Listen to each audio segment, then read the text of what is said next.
तो सोचिए एक ऐसी दुनिया जहां तलवारें सिर्फ हथियार नहीं हैं, बल्कि वो सत्ता की चाबी हैं। और वफादारी, वो तो एक बहुत ही खतरनाक खेल है। आज हम इसी कहानी के एक ऐसे अहम मोड़ को समझने वाले हैं, जहां बस एक गलत कदम और सब कुछ तबाह हो सकता है। तो देखिए, किसी भी जंग को समझने के लिए ना उसके किरदारों को जानना बहुत जरूरी होता है। और ये हैं इस कहानी के मेन प्लेयर्स। कुछ नायक हैं, कुछ खलनायक, और कुछ कुछ ऐसे भी हैं जिनकी वफादारी पर हमेशा एक सवालिया निशान लगा रहता है। इन्हीं की वजह से तो सत्ता का ये खेल इतना इतना ज्यादा पेचीदा है।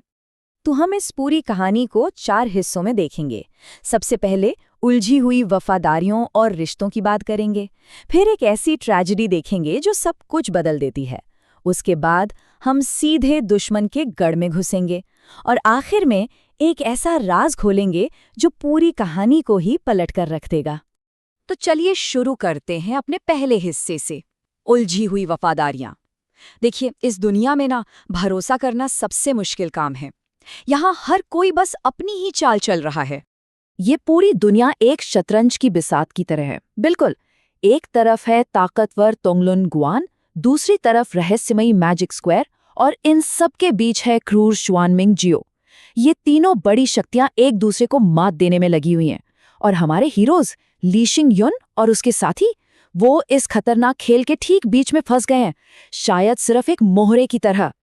और यहीं से शक का वो जाल है ना, वो बुनना शुरू हो जाता है। ली शिंग यून की सबसे करीबी दोस्त लिन शुआन उसे साफ साफ वार्निंग देती है कि झांगजी फैन से दूर रहे, क्योंकि उसके इरादे ठीक नहीं लगते। अब सोचिए, जब सबसे करीबी दोस्त ही किसी पर शक करे तो इंसान किस पर यकीन करे। और मजे की बात देखिए, पासा पलट जाता है। अब झांगजी फैन भी ली शिंग यून को बिल्कुल वैसी ही वार्निंग देता है, लेकिन रहस्यमयी जीरू सुए के बारे में। तो अब सवाल ये है कि ली शिंगयुन आखिर भरोसा करे तो किस पर? हर कोई कह रहा है कि सामने वाला धोखेबाज है। अब तक तो सब कुछ सिर्फ शक और चेतावनियों का खेल था, लेकिन अब कहानी एक ऐसा मोड़ लेती है जहां बातें खत्म हो जाती हैं और तलवारें बोलने लगती हैं। एक पल की शांति एक भयानक तूफान में बदलने वाली है। ये कहानी का टर्निंग पॉइंट है। सब कुछ यहीं बदल जाता है। ली शिंग युन अपने परिवार का बदला लेने के लिए निकलता है, लेकिन बीच में आ जाता है विलेंस का सबसे बड़ा बॉस मिंग दी।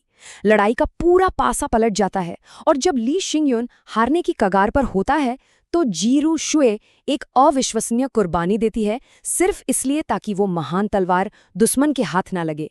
एक ही पल में बदला एक बहुत बड़ी कुर्बानी और गहरे दुख में बदल जाता है। तो अब दांव पर क्या है? एक तरफ एक दोस्त की जिंदगी और दूसरी तरफ वो महान तलवार जो पूरी दुनिया का भविष्य तय कर सकती है। सोचिए कितना मुश्किल फैसला होगा ये। और इस ट्रेजेडी के बाद ली शिंगयून अंदर से पूरी तरह टूट जाता है। वो हर पल बस यही सोचता है कि जी रू शुए की मौत का जिम्मेदार वही है। ये जो गिल्ट है ना, ये उसे अंदर ही अंदर खाए जा रहा है। लेकिन यही दुख, यही अफसोस उसकी ताकत बनने वाला है। और यहीं एक हीरो का जन्म होता है। उसका दुख उसे कमजोर नहीं बनाता, बल्कि उसे एक मकसद देता है। वो बदले की एक पूरी योजना बनाता है। पहले गठबंधन, फिर दुश्मन के घर में घुसपैठ, फिर तलवार वापस लेना, और आखिर में जी शुए के लिए इंसाफ। तो अब कहानी उस हिस्से में आ गई है जहां नायक सीधा दुश्मन के घर में घुसने की तैयारी करता है। ये प्लान का सबसे खतरनाक हिस्सा है, क्योंकि एक भी गलती का मतलब है सीधी मौत। और उसका तरीका बड़ा ही चालाकी भरा है।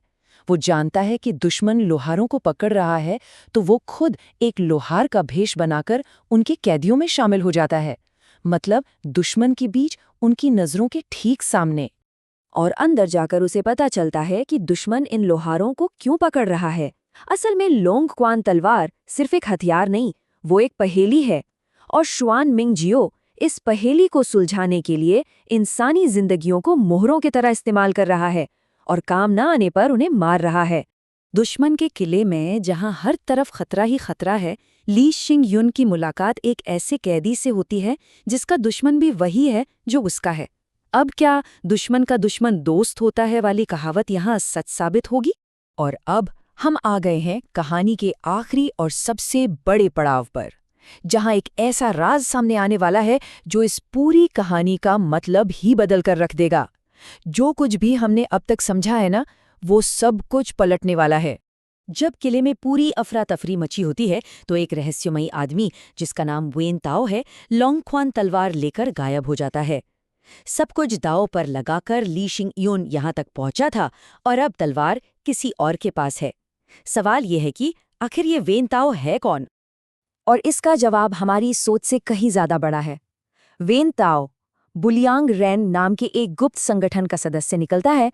ये वो लोग हैं जो सदियों से तांग राजवंश के असली उत्तराधिकारी की हिफाजत कर रहे हैं। और तभी सामने आता है कहानी का सबसे बड़ा ट्विस्ट। वेन ताओ ने तलवार चुराई नहीं थी, वो तो उसे बचा रहा था। किसके लिए? असली वारिस के लिए, यानी खुद ली शिंगयुन के लिए, जिसे अब तक अपनी असली पहचान मालूम ही नहीं थी। इसका मतलब साफ है, मिशन अब पूरी तरह से बदल चुका है। अब तलवार हासिल करने का सवाल नहीं है, सवाल ये है कि तलवार की असली ताकत का राज कैसे खोला जाए।